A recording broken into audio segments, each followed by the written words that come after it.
Lepo pozdravljeni, hvala, ker ste prišli na mojo predstavitev. Ja, res je lepo, da lahko, ker se toliko časa ukvarja z eno stvarjo in potem pride na zagovor 10 ljudi, no si tudi zdaj vas je nekje 10, ampak je pa to že 20, ne. Ja, jaz sem magistrirala konec junija, vmes, zame je to zdaj že cela večnost nazaj, ker se je vmes marsikaj zgodilo v mojem življenju.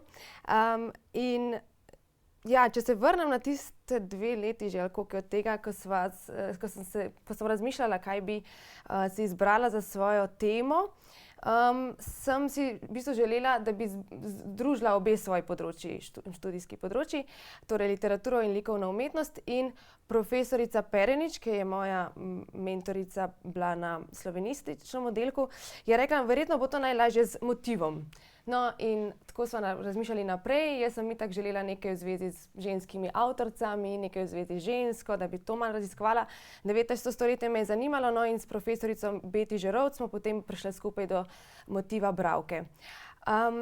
No, in na začetku se mi je nekako zdelo, da o ženski tega časa ne vem dovolj, da bi lahko interpretirala pravilno mogoče ta in likovna in literarna umetniška dela.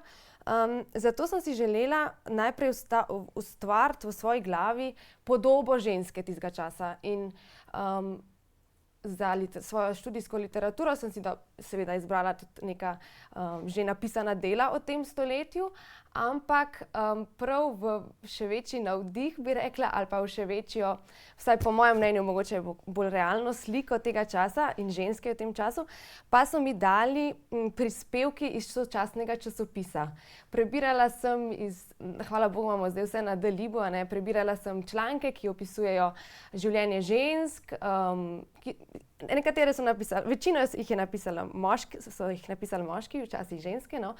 Ampak ja, vzpostavila se mi je neka slika o tem, kdo je ženska tistega časa bila. Predvsem sem se pa seveda osredotočila na to, kdo je bila bralka tistega časa in kako se je žensko branje, ali pa tudi branje nasploh, ker se je prostočasno branje v tem času v bistvu glih razmahnilo, postalo precej popularna prostočasna dejavnost. In ja, s poudarkom na teh prispevkih sem kaj hitro zaznala, kako so se avtorji in avtorice prispevkov delili v bistvu na 2 struji. In sicer prva struja je žensko branje podpirala, v njem videla veliko pozitivnih stvari, recimo, da so ženske vendarle vzgojiteljice svojih otrok, kar pomeni, da jih pač lahko boljše vzgajajo, tudi so učiteljice njihovega branja, ne, da jih lahko boljše vzgajajo v njihovih bralskih navadah. Potem seveda velik poudarek, o tem bomo govorili tudi še kasneje, v narodnosti, a ne. 19. stoletje vemo, da je čas narodnih preporodov in to je tudi v umetnosti zelo vidno, predvsem literarni umetnosti. Torej, ženska je tista, ki lahko otroke vzgaja slovensko literaturo, a ne, torej ta vzgoja v tem nacionalnem duhu še posebej pomembna. Pa tudi sicer, predvsem ženske so pisale o tem, da pač je branje neformalno izobraževanje, da se pač ženska pripravlja na svoje življenje na malo drugačen način kot sicer in tako. V glavnem veliko spodbud, hkrati je bilo pa tudi veliko omejitev, bi lahko rekla, oziroma veliko negativnih komentarjev in negativnih razmišljanj o branju.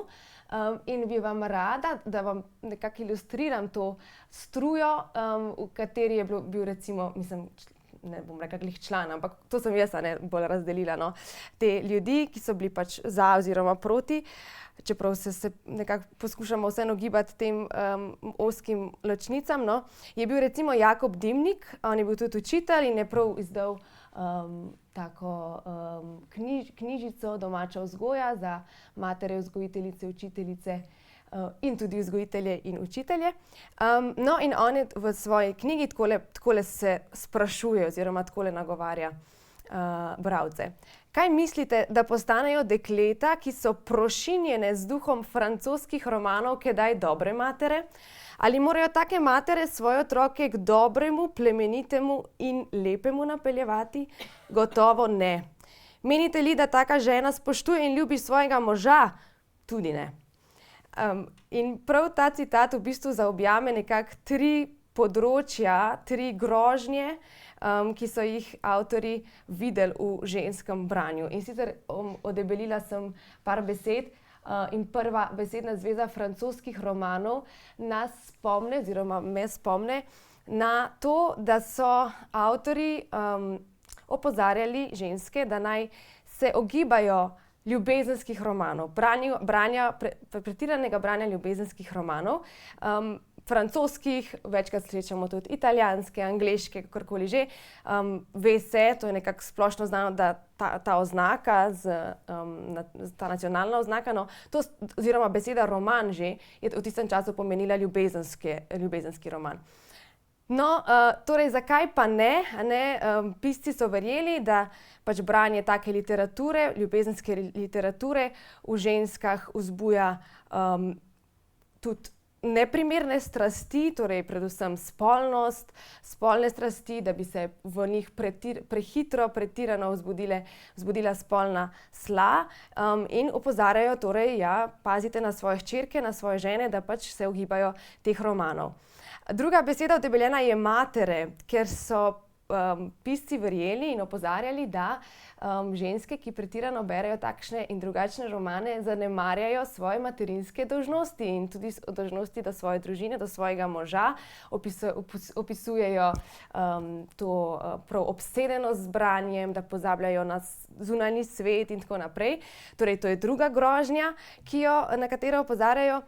Tretja pa je, torej spoštuje in ljubi svojega moža, da so si ženske s temi ljubezenskimi romani v svojih glavah vzpostavile ali pa oblikovale zelo idealizirano podobo o tem, kdo moški mora biti, kakšen bi moral biti moški, kakšna bi morala biti ljubezenska zveza, in zato naj bi pa zaradi te idealizirane podobe naj bi postale lahko hitro depresivne, žalostne in nezadovoljne s svojim življenjem.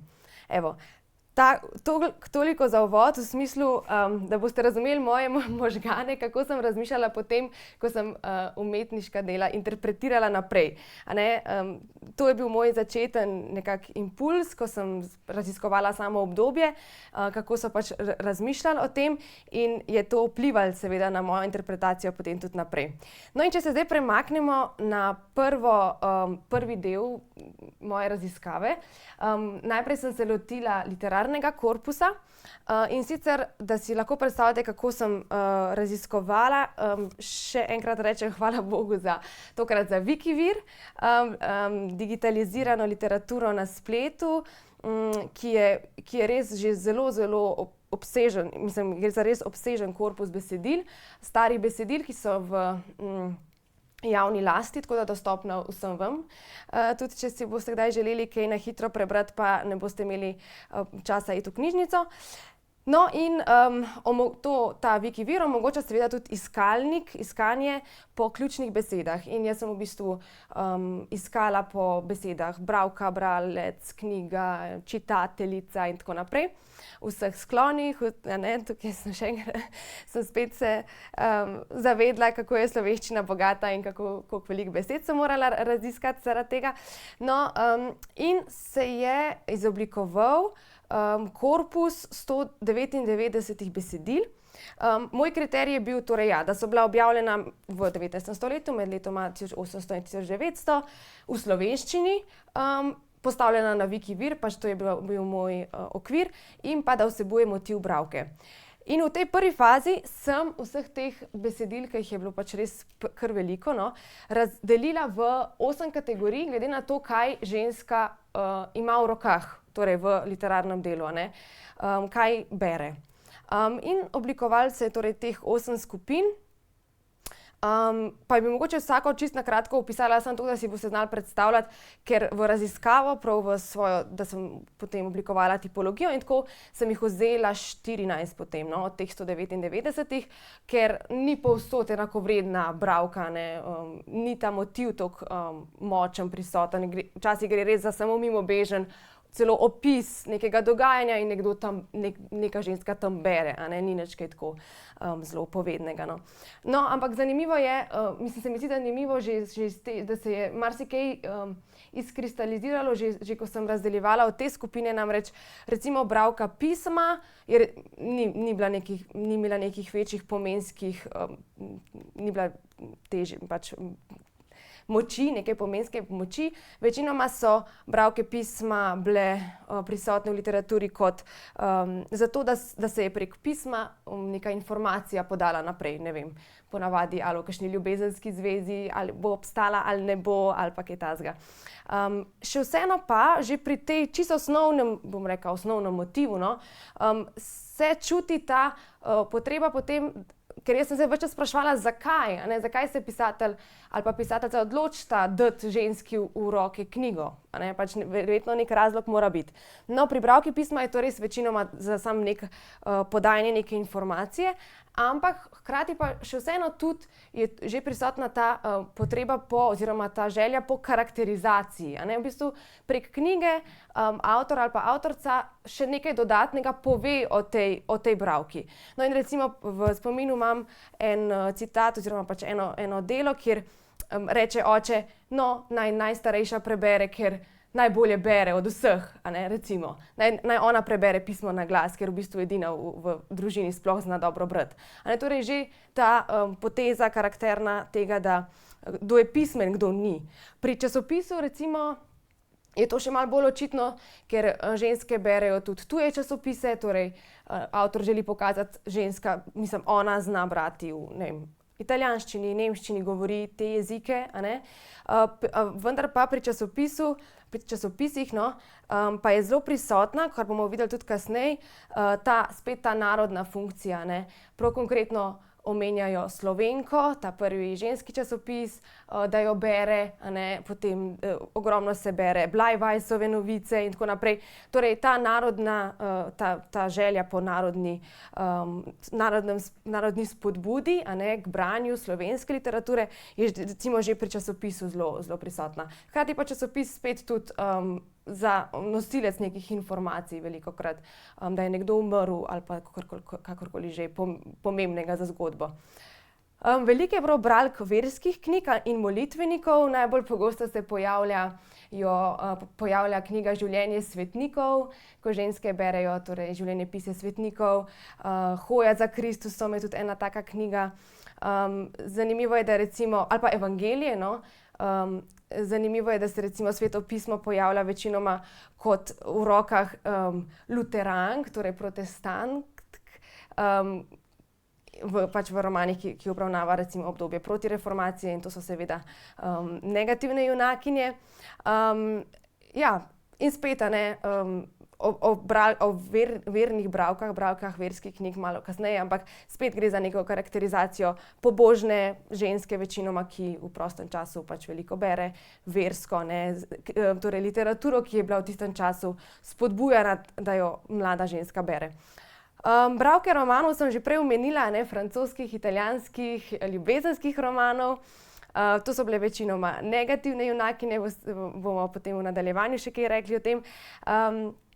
Ni nujno, da so bile konkretno imenovane, včasih ja, recimo omenja se Zola, omenja se večkrat tudi kakšna tale Marlit, ne, ki je bila ženska avtorica popularna v tistem času in tako. Predvsem zanimive so bile pa bralke konkretno poimenovanih del, ne, kot sem poimenovala peto skupino, kjer pa res avtor želi s tem točno določenim delom, ki ga da v roke ženski, okarakterizirati tako žensko.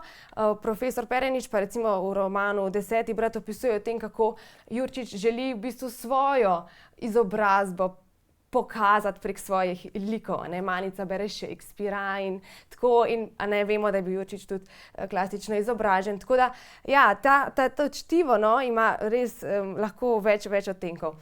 Predvsem pa seveda ta narodna vloga, kot sem že prej rekla, ne, da se konkretno poimenuje dela, da bere, ja, spet Desetega brata ali pa da bere glih eno zbirko črtic, ki sem jo tudi jaz vzela obravnavo, tako. Ampak da je zelo jasno, da gre za slovenske povesti, slovenske pravljice in tako.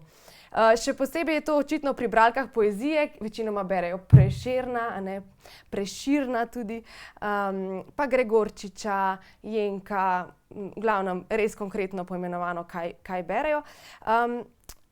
Ko pa ni jasno, kaj ima ženska v rokah, ampak samo vidimo, da nekaj pač bere, in pa ponavadi to branje ima neko drugo funkcijo.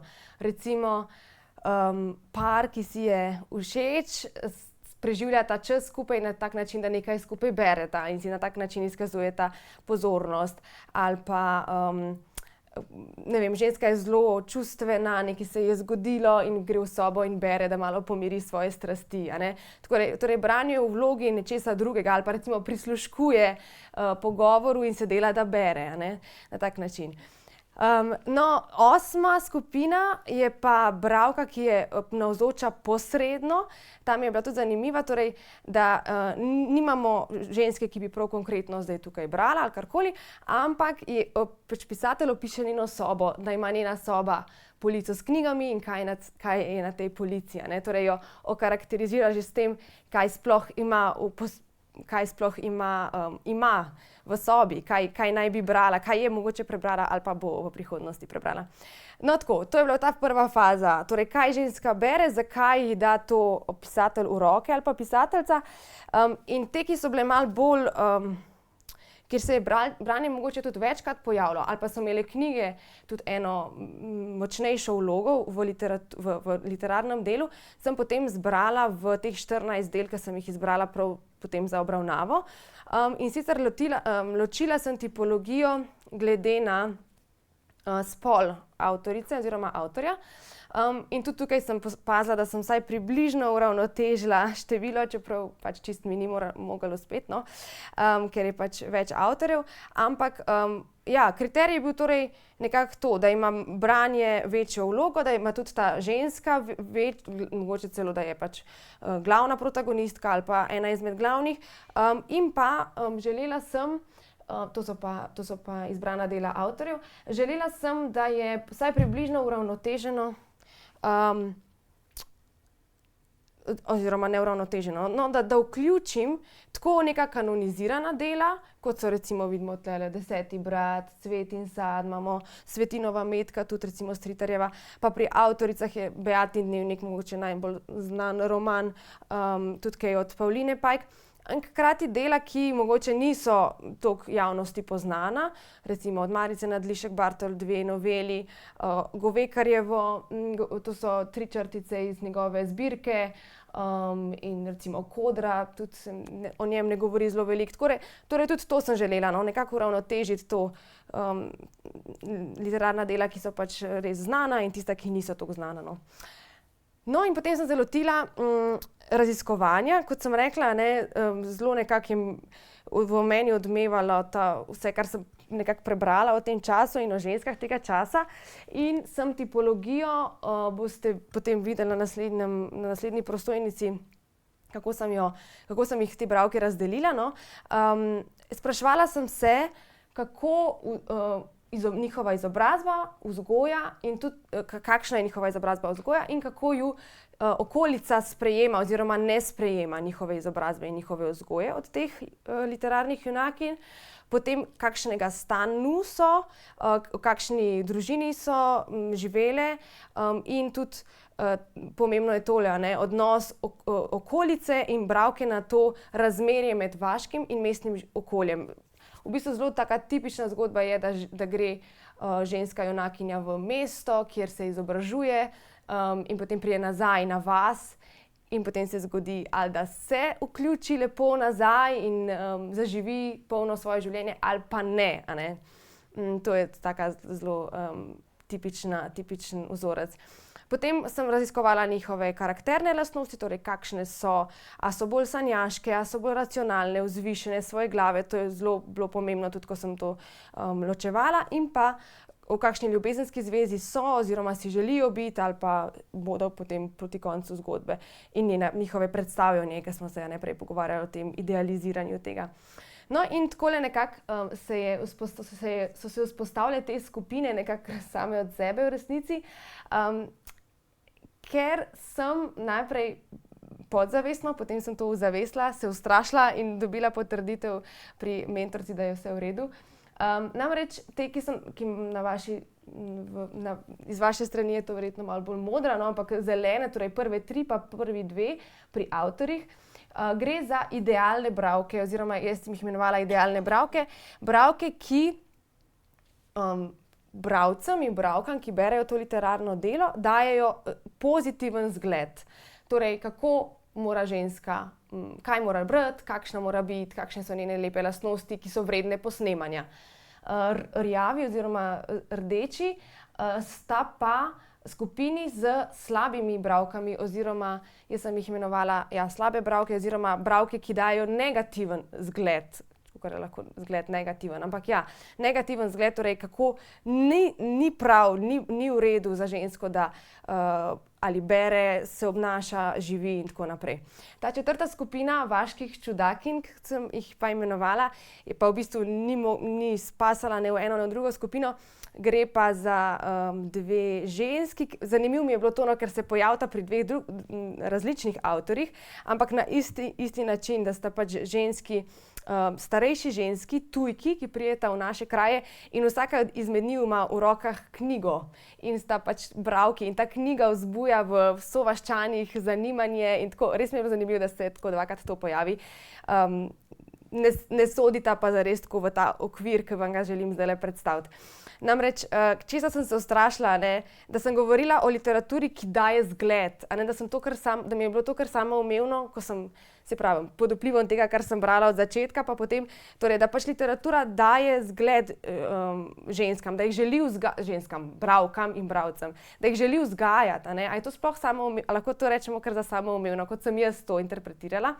No, pol me je mentorica pač potolažila, da v resnici recimo mohorjevke so bile v tistem času, so jih izdajali prav s tem namenom, da v bistvu vzgajajo. Tako da so bili ti moralni, pedagoški impulzi, ki sem jih prepoznala in so se mi zdeli nekako samoumevni, so prisotni v literaturi tistega časa res zelo, no. No, in zato sem v bistvu te 2 glavni skupini potem zadržala, no, da gre torej za idealne in za slabe bralke. In da se ustavim samo malo glede teh razločitev, Kot vidite, pri obeh, torej in pri avtoricah in pri avtorjih imamo idealno bralko vernico, že prej sem jo malo omenila, torej bralke, ki berejo večinoma skoraj samo versko literaturo in to so res v bistvu kot po tekočem traku mlade, prijazne, lepe, popolne vernice, ki sprejmejo svojo težko usodo takšno, kot je, se ne borijo za svoj prav in tako naprej. Seveda so se kristjanke oziroma katoličanke, pri Arabeli se celo zgodi, da je rojena v judovsko družino, ampak se potem splet okoliščin tako zgodi, da je v bistvu je kristjanka in se lahko poroči s svojim izvoljenim. In tako naprej. Pri Gizeli se odpove ljubezni svojega življenja, ker je protestant. Torej, gre res za nek take popolne bralke, ki dajejo pač popoln zgled, kakšna mora ženska tistega časa biti.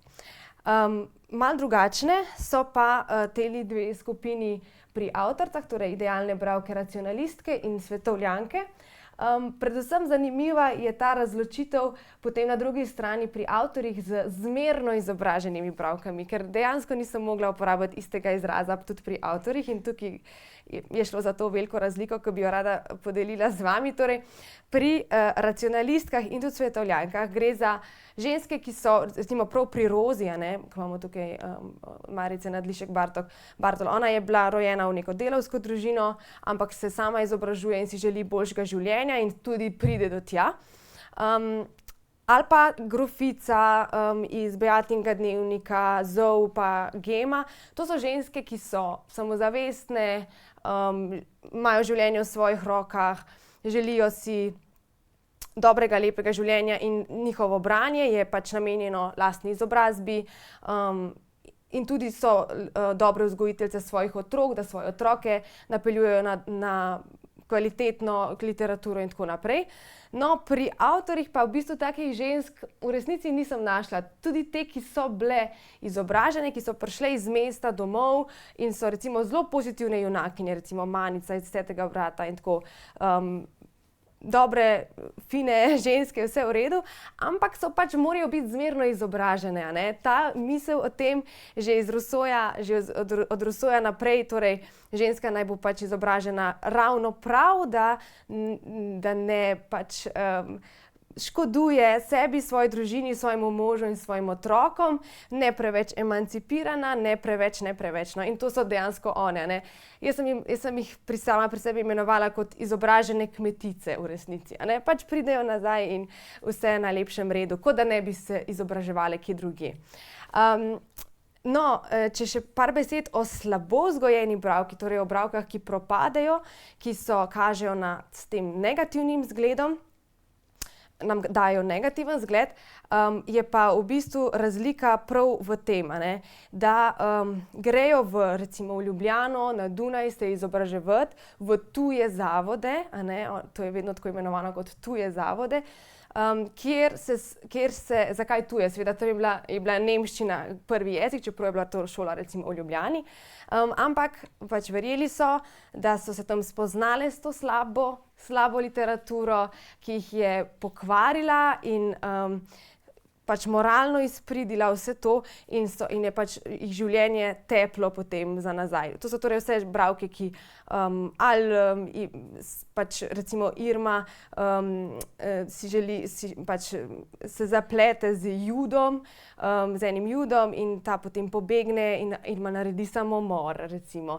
Potem Minka je že od otroštva brala te tuje romane, ki so ji uničile možgane in je potem tudi na koncu popolnoma propade, in tako naprej. V glavnem, zelo podobne zgodbe in kar je zelo očitno ven, je ta tujost, a ne. Torej vse, kar je bilo tujega, ali je to ženin, ki si ga je izbrala, ali je torej literatura, ki jo bere, pa je nemška ali pa francoska ali pa italijanska, ali je to samo že zavod, kjer se je izobraževala in v njem niso govorili slovensko v prvi vrsti in tako naprej. Vse torej, kar ima vsaj malo duha po tujem, je slabo, a ne, tudi tuja vera, ne, vsi protestanti iz enega romana pač na koncu propadejo oziroma so to negativne osebe. Tako da ja, res zelo črno-belo, no, se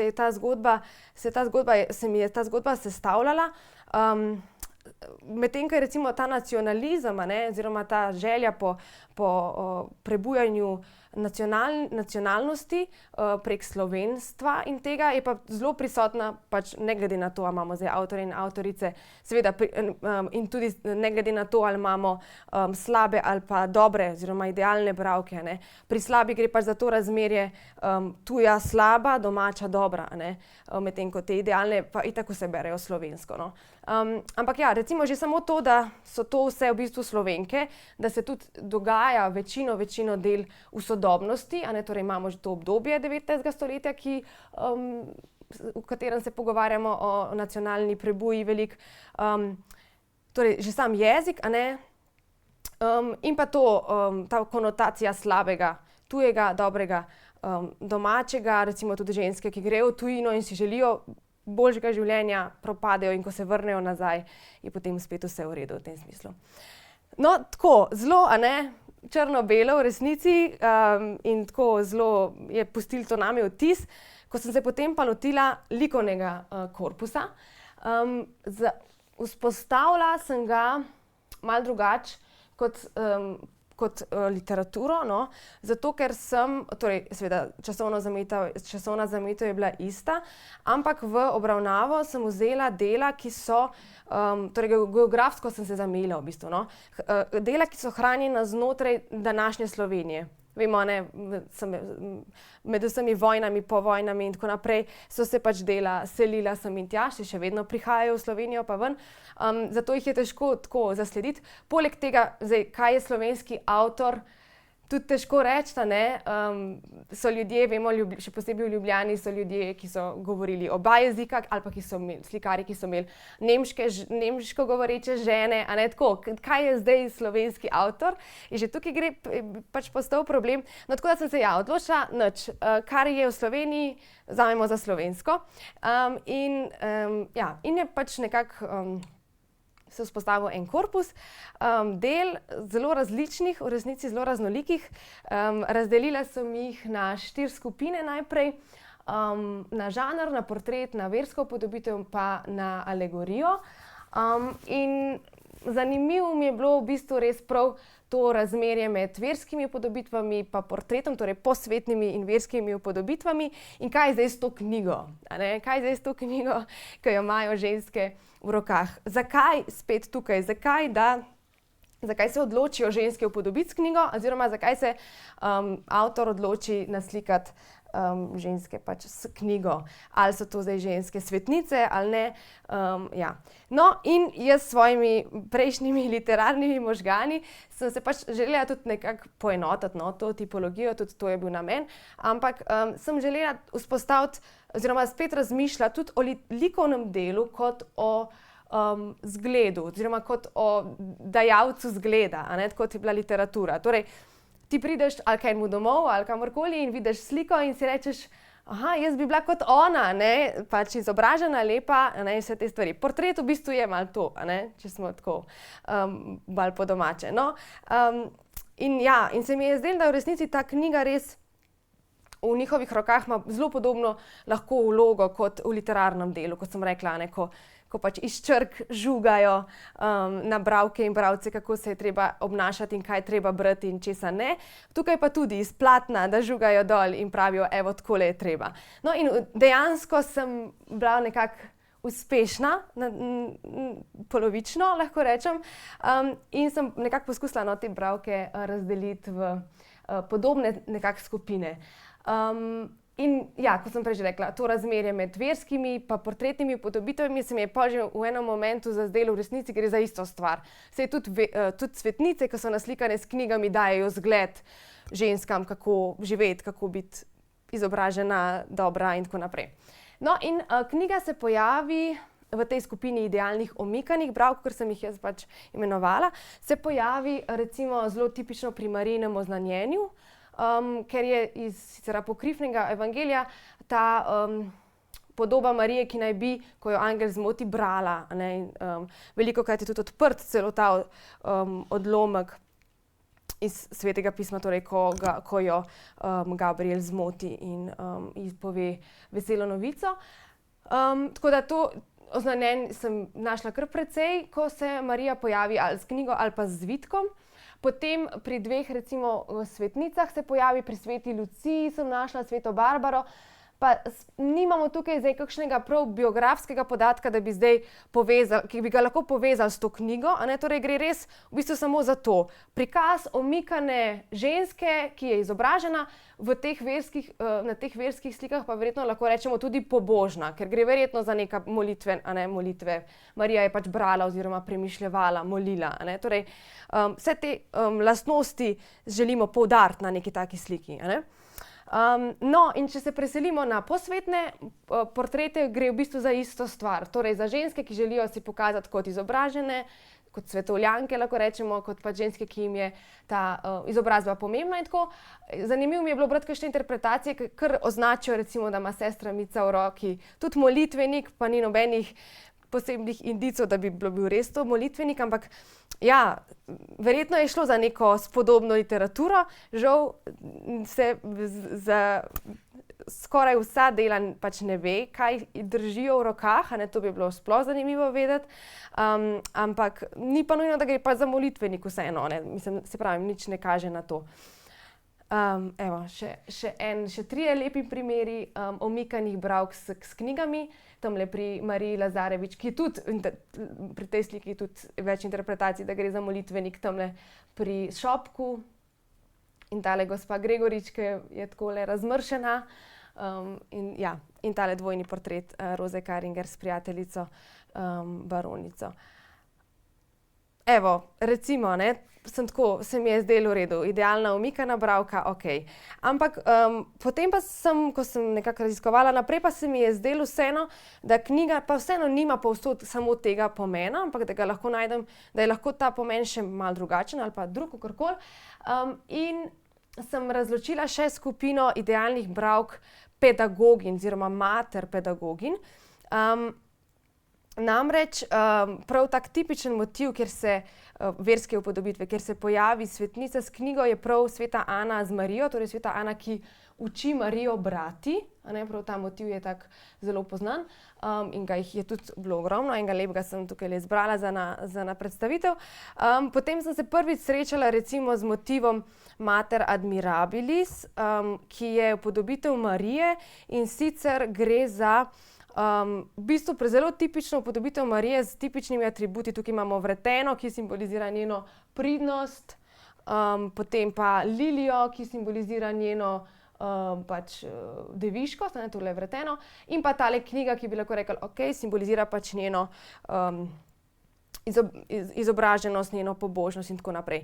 Ampak ker se je ta motiv prvič pojavil, mislim, da v sredini 19. stoletja šele, v družbi srca Jezusovega, to je v bistvu ena družba, ki izobražuje, ki ustanavlja ženske šole, šole za dekleta, in se je tam ta motiv prvič pojavil in se tam tudi pač pojavlja večinoma. Torej, ta kontekst tega, da gre za šolo, kjer je ta upodobitev tu, mi je dala nekako misel na to, v redu, gre za ta pedagoški moment, a ne, ki je pač zelo prisoten tudi pri, kot sem rekla, pri sveti Ani z Marijo. Torej, mama, ki uči, oziroma učiteljica, ki uči svoje varovanke ali pa gojence, karkoli. In recimo sveta Angela, ustanoviteljica Uršulink, spet, a ne, redu pedagogin, je tudi upodobljena, recimo več imamo upodobitev, mislim, so bolj slabe, no, tudi fotografije iz fundusa Uršulinskega samostana našega tukaj v Ljubljani, je prav v svojem pedagoškem poklicu upodobljena, a ne. Od posvetnih motivov oziroma portretov pa imamo te lepe dvojne portrete starša z otrokom, mama, torej Josipina Krobat z hčerko Amalijo, vidimo, da držita obe to knjigo v rokah, kot bi jo mama k branju celo vabila, spodbujala, ne. Potem imamo pa dva očeta, ki nimata glih zelo močnega fizičnega stika s svojima hčerkama, ampak vseeno sta prikazana pač kot človeka, kot očeta, ki vseeno hčerko spodbujata k branju oziroma ji vsaj omogočata, da bere, a ne. No, tako da, evo, druga skupina bi lahko rekli, knjiga, ki nima samo tega pomena, jaz sem izobražena, pobožna in čudovita, ampak tudi ta pedagoški moment knjige, ki je pač prisoten v teh upodobitvah. Tretjo skupino idealnih bralk je pa v bistvu precej majhna, no, poleg svete Terezije Avilske še sveta Katarina Sienska se pojavlja s knjigo, potem od posvetnih motivov pa ti dve naši prvi pisateljci in pesnici, Josipina Tornograjska in Lujza Pesjakova, za katere vemo, da sta bili pač literarno aktivni, in tudi svetnici Terezija in Katarina sta bili mistikini in avtorici del že za časa svojega življenja, no. Tako da sem tukaj knjigo lahko interpretirala tudi še iz tega vidika, da pač prikazuje oziroma ilustrira njihov poklic oziroma njihovo pisateljsko dejavnost. No, in ker smo v prostorih Mestnega muzeja, ki tudi hrani tale sredinski portret Josipine Tornograjske, naj še povem, da je to edina slika, za katero vemo, kaj portretiranka drži v rokah. Namreč ta knjižica, ki jo prepoznamo zaradi platnice, je knjižica, v katero je Josipina Tornograjska pisala svoje povesti in svoje pesmi in jo je potem podarila svoji teti in teta jo je potem dala vnuku, tako da vnuku se jo da videti, no. Ja, edino delo, kjer vemo, kaj drži v rokah in tudi, ki potrjuje to mojo skupino Pisk, da ima pač torej knjiga lahko tudi vlogo ponazoritve njihovega poklica oziroma njihove dejavnosti. No, pol se je pa malo zakompliciralo glede teh slabih bralk, a ne, ker sem jaz s svojimi literarnimi vtisi želela pač najti te slabe bralke, slabe zglede tudi v likovni umetnosti je bilo pa to malce težje. V resnici sem potem na koncu kot slabo bralko oziroma upodobljenko, ki daje negativ zgleda, našla samo v Sveti Magdaleni.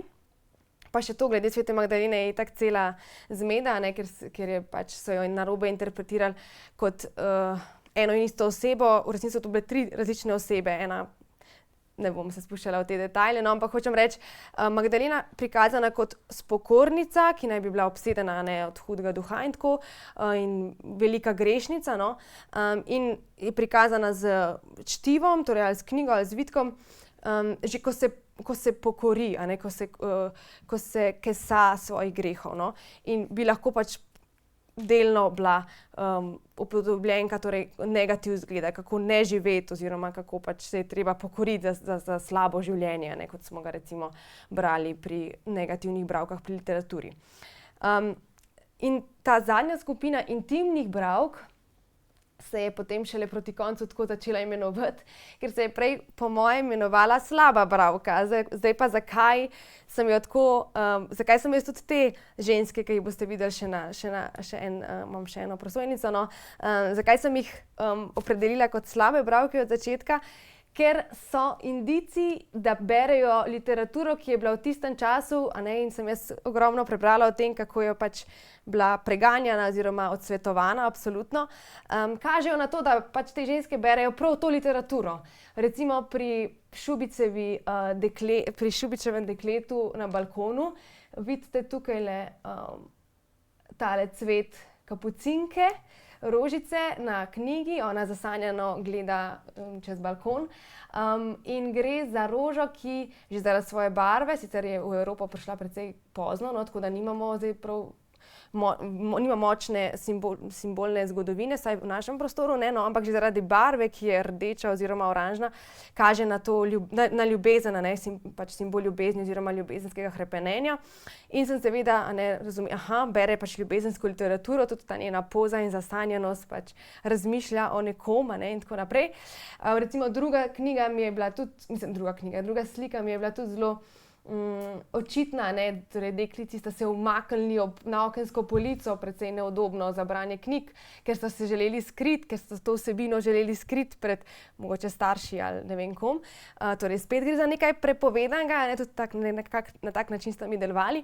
Potem Kobilčina Parižanka je itak interpretirana kot prostitutka v ogromno knjigah, ampak jaz bi bila zelo previdna s to interpretacijo, ker je interpretira se namreč zaradi te boje, ki jo ima, a ne, in ta bojo naj bi nosile v tistem času prostitutke, no, ampak je boja zelo pogost atribut, ženski atribut in zanimiva za slikanje, no, zato bi pa pač težko rekli, da je bila prav res Parižanka, ampak vseeno ta njen zasuk, a ne, in intima, ki si jo želi pridobiti med branjem pisma, ljubezenskega pisma verjetno, pač tako je tudi napeljala na to, da gre pač za neko ljubezensko zadevo. Podobno tudi pri Petkovškovem pismu, precej očitna je tudi tale dama iz visoke družbe v sredini, ki je očitno v eni hudi čustveni naglici razmetala celotno sobo in zdaj to v jutranji toaleti v naslanjaču bere, strastno bere. No, a ne, zelo, jasni oziroma zelo močni ti indici, da gre za torej literatura, ki je bila pač prepovedana, in torej so to bralke, ki kažejo, kako ne smemo živeti, kako gledalke ne smejo živeti, ne smejo brati. Me je mentorica ustavila, da mogoče ti indici pač obstajajo, ne, da gre res za ljubezensko literaturo ali pa ljubezenska pisma, ampak absolutno pa avtorji in slikarji in slikarke niso slikali, niso ustvarjali tega z namenom žugati s platna dol, ne, kot je bilo to zelo očitno v literaturi. Torej, gre za neke upodobitve žensk v svojih intimah, v svojih svetovih, ki se vzpostavljajo med branjem, ampak ne gre pa za neke, negativne ali pa pozitivne ali pa kakršnekoli izglede tukaj. Ampak gre samo za ženske, prikazane v svoji bralski intimi v resnici. In tale zadnji portretek dekleta pri branju v beli obleki strnenega, tudi najmlajše delo v mojem korpusu, je prav začetek z velikega razmaha tega motiva potem v 20. stoletju. Tule imam dva primera, še enega Strnena pa Jakopiča. Torej, ženske pri branju postane res zelo popularen motiv, ampak ne več v tem smislu, v tem vsebinskem smislu, kot smo imeli, kot pač so bile recimo portreti prej ali pa tako, ampak bolj v tem likovnem oziroma zanimiv jim je bil ta pogled navzdol teh žensk, njihova intima, ukvarjajo se veliko bolj z barvo, s teksturo, z potezo in tako naprej. Torej, pomenski del bralke nekako izzveni, sam motiv pa se res v tem času zelo okrepi, no. No, in če zdaj nekako potegnem črto in poskušam primerjati ti dve področji in motive in bralke, ki se pojavljajo torej v literaturi in v likovni umetnosti, saj sem že vmes precej očitno nakazovala o tem, kako pač literatura res ima to veliko potrebo v 19. stoletju vzgajati, in je ta moralni moment res zelo prisoten in vse prisoten in zelo močen. Medtem ko recimo pri likovni umetnosti nekih teh stvari ni, poleg tega te nacionalnosti, nastrojenosti do tujega ni zaznati na noben način v resnici. In ja, če se poskušam vprašati, zakaj v bistvu pride do tako velikih razlik, da je ena umetnost tako očitno pedagoška in ima toliko moralnih impulzov, druga pa ne, bi lahko bil delni odgovor na v bistvu to, da je bila literatura v tistem času namenjena nižjemu sloju v resnici, ki je bil izključno slovensko govoreč, bolj preprost, lahko rečemo, medtem ko je bila likovna umetnost bolj meščanska umetnost, ki se je proizvajala večinoma pač v Ljubljani, recimo. In sicer se je tudi vrtela v krogih, kjer so ljudje govorili dvojezično, ki so bili tako nemško kot slovensko govoreči. In je bila ta nastrojenost do tujega ni bila prisotna oziroma bila zelo manj prisotna, no. Je res, da so moji korpusi bili malo različni, mislim, že to, da če bi vzela tudi nemško, torej literaturo v nemškem jeziku iz tistega časa, ki je bila objavljena pri nas, mogoče bi bila slika malo drugačna. Poleg tega je bila literatura vsa objavljena v nekih časopisih, torej je bila namenjena širšemu krogu ljudi, oziroma širši javnosti, vsem ljudem, medtem ko likovna umetnost je bila naročena iz strani naročnikov, lahko čisto za zasebnike, to, kar recimo hranijo uršulinke njim, torej zelo specifičnim naročnikom. Tukaj se tudi že križajo stvari, no, mislim, se ne sovpadajo tako, kakor bi lahko, no, v tem smislu. Tako da, ja, zavedam se, da so stvari, da sem pač stvari zbrala malo drugače, ampak vseeno je nekako zelo očitno to, da je pač da so bili Slovenci, izključno slovensko govoreči ljudje precej bolj omejeni v smislu nacionalnosti, ženske, njene vloge v družini, družbi in tako naprej, kot pa ljudje iz mesta, ki so žensko branje, žensko izobraževanje in vse to prej spodbujali, kar je tudi jasno iz teh meščanskih portretov, kot pa zatirali. Tako. Evo, nekako takole. Če imate še kakšno vprašanje, lahko odgovorim. Sicer pa ja, je to vse, kar sem pripravila za vas. Hvala.